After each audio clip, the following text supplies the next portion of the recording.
Do you think it's a lot of undercover brothers in the industry? Oh no, Queen. We don't know nothing about undercovers. Oh no. We don't know about that. Okay. I'm at a point in my life like we all grew up in the streets. Hey, what's up, King Son? Man, you doing it, man. You deserve it, Daddy. You putting in that work. Proud of you. I love you. Yeah. Nikki is going after undercover brothers again, and this one's got Meek Mill, Soulja Boy, and Diddy all tangled in the same messy web. She claims there are a number of undercover rappers who would please record executives just to build their career. Them gangsta rappers really be getting moved like rentals and passed around like aux cords at his wild parties. And the streets say there's countless images and video to back it all up. As you probably know, Meek's name has been tied to Diddy's freaky activities since he got arrested. Now with his trial and the male escorts he hired already testifying and revealing their shady relationship with him in court, Nicki's out here firing shots at Meek Mill over it, claiming he was just a boy toy like the others, and Diddy kept him on a payroll. And this ain't even the first time Nick threw shade at Meek's whole image. She has been on his neck since they broke up, talking about what he does behind closed doors. Meek, on the other hand, is out here tweeting like he's clueless, like he doesn't know what's going on with Diddy. But Nicki's not letting that slide. She's been throwing out clues like she is daring folks to connect the dots. If y'all remember, Nicki always painted Meek as one of those dudes who got loud with women but turned into a church mouse when men stepped up to him. Back in 2020, she posted a wild tweet. You rough your own sister and taped it, spit on her and taped it, kicked me in front your mother and sent her to the hospital. Sucking Drake's D made her feel tough again. Move on. And now, with all these DL rumors circling, Nicki hops on IG Live with Ray J and starts talking about undercover rappers in the industry, how they mess with men on the low but treat women like dirt. She didn't mention names, but folks know who she was throwing shots at. What do you think about the undercover community? I think that if you roll in undercover, right, there's no need to, because I think the opportunities are endless if the truth can set you free. And these aren't just internet theories. If y'all been tracking the Lil Rod lawsuit, then you already know it got ugly. That lawsuit accused Diddy of all types of foul stuff. But what stood out, it claimed Diddy had a whole relationship with a rapper from Philly who used to date Nicki. That ain't no coincidence. Who else fits that description but Meek? Even DJ Academics called it out. And we got a lawsuit. So the Lil Rod lawsuit we got. Yeah, I read through the whole thing. And it didn't mention Meek by name, but there was a footnote. A Philly rapper who used to date Nicki Minaj. It was like a Jeopardy question. Duh, who is that? There could only be one person on the planet. Unless there's a Philly rapper that also dated Nicki that no one knows about, it's obviously Meek Mill. So essentially, I reacted to, like, I literally found out on stream, like, what? I'm like, yo, no way Meek Mill. And Meek got so tight, according to academics, he allegedly threatened to unalive him.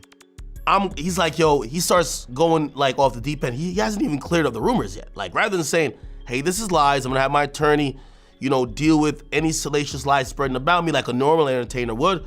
I am not gay or whatever the case is, or I've never been in any situation with Diddy.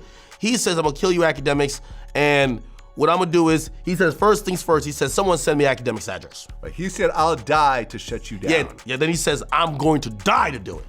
Then it which was so which is crazy. That's a man scrambling to keep his image clean while the house burns down around him. Now the internet detectives went to work digging up all types of pictures and clips of Diddy and Meek together, and some of them looked real shady. Spa days, matching outfits, weird vacations. Like, why is Diddy taking another grown man on a shopping spree? Y'all remember 50 Cent told the world Diddy once offered to take him shopping, and the way 50 put it, that wasn't about clothes, that was about cheeks. Stop. Then he was like, yo, when we gonna get the chance to, to kick it? Like, we could just hang out, nigga. We gotta kick it. This is Pause. Okay. You're telling me we gotta kick it, and he was like, yo, why don't we like go shopping or something? I mean, like, I pay for it. And I was like, what the did you say? I got the away from him because I was like, this. If you think that's all, you're wrong. Diddy ain't stopped there. Man threw Meek a whole birthday party, and it was a straight up freak fest. Dude rented out the Parisian Palace in Vegas, packed it with celebs, and by 3 a.m., the place was damn near a crime scene. Jason Haight, the property manager, described the scene as disturbing, with broken liquor bottles, used condoms, heavily stained beddings, and lubricant on the dressers and marble floors. And get this, Diddy changed the locks on every room and made sure only he had the keys. He even brought his own smoke detectors, installed them, then took them down right after the party. Word is, there were cameras in those detectors, and rooms were being recorded for his personal use. And that leaked audio of two dudes going at it, rumor says it was Meek and Diddy, caught on tape by a bodyguard. What? Yo, wait a minute. Wait. Ah! Like, all the champagne was spiked. Everybody was passed the out. I don't drink, so I was playing that shit off like I don't drink. I smoke. Like, I smoke and I had my own weed, but like everybody was passed out. Yo, Diddy had that man in the room. Look, yes, I put my ear to the fucking door and I brought the phone because Diddy started going in overdrive. I ain't know what the was going on, but I just heard balls slapping against cheeks. I heard struggling to take. I heard it's being like, yeah, daddy. Like when he started all that daddy this and daddy that, and then I heard some hollering and struggling. Like, yeah, I kept the phone there and I recorded all this because I was like, this Diddy rich. But here's where it gets even nastier. Jaguar Wright said Nikki was the one who paid that bodyguard to leak it. Nikki put that out there. That Nikki recorded that at the freak off. In the Calabasas. She been waiting to drop that shit on Meek. Oh, man. She just wasn't gonna tell nobody it was Diddy. But now that Diddy out there, why not? So then who's the guy who's claiming he recorded it? Oh, somebody that got paid? Yeah, he said like I was standing somebody outside the door. that got paid. Yeah. Nikki herself went on a podcast and said Meek loves controversy and that he didn't even care about the leak. She said that with a smirk, like she knew he was guilty and she was just watching him sink. Okay, so... But that's not a diss. Meek likes being brought up in that song. I don't know about you lowering his thing. You think you're doing him a favor. He's very, very happy being mentioned, I'm pretty sure.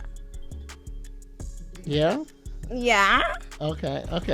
And then Meek was caught following a corn page on Twitter that exclusively posts videos of black gay men. But as soon as people caught him, he immediately unfollowed the page. Now, Meek tried to play damage control, saying it was propaganda. He tweeted he'd drop $100,000 for anyone who could trace the source of the rumors. Cool. But where's that investigation? Where's the follow-up? Man just ghosted. Meanwhile, the clips, the claims only got louder. He even tried to play the victim card, saying they were trying to silence him because he's a powerful black man from the ghetto. But here's the kicker. Meek ain't the only one Nikki been hinting at. She slid Soulja Boy into the mix. Word is, Soulja was out here doing favors for favors. Nikki allegedly got the drop on that too, and what she revealed, man, is about to blow everything wide open. Since Diddy's arrest, Soulja has been out here clowning Diddy and Meek, sharing wild posts like, if Diddy ever tried me like any of these gay rappers, I would have kicked his B ass. He even posted a tweet where he threw a direct jab at Meek. He hopped on X and tweeted, didn't Diddy F you in the X? Now, Nikki is hinting that Soulja was allegedly one of Diddy's boy toys, playing with his Tootsie Roll. On an IG Live, she asked him about the undercover DL rappers in the industry, and Soulja just laughed about it, but Nikki quickly pointed out that she knew some of them DL rappers. Do you think it's a lot of undercover brothers in the industry? Oh no, Queen. We don't know nothing about undercovers. Oh no. We don't know about that. Okay. Now, this ain't the first time Soulja been linked to wild behavior behind closed doors. Y'all remember that white dude, William the Baddest, who went on Tasha K's podcast and claimed him and Soulja got nasty at an event? I loved it. I had some it was Louis, it was everything, and it was perfect. And he was like, take this, you white. Like he kept like he's very like into like the race playing stuff. And then, but here's the thing, I don't know if this was really him or it was like drunk him or like, yo, I'm nervous. I'm like, is he gonna hurt me? Is he making music? I was so nervous. And that thing was big, Tasha. Most skinny men got big. No, that thing was big, Tasha. But most skinny men got I'm gonna be honest, that thing was like fat and it goes, here's the thing that makes it different. It goes to the left.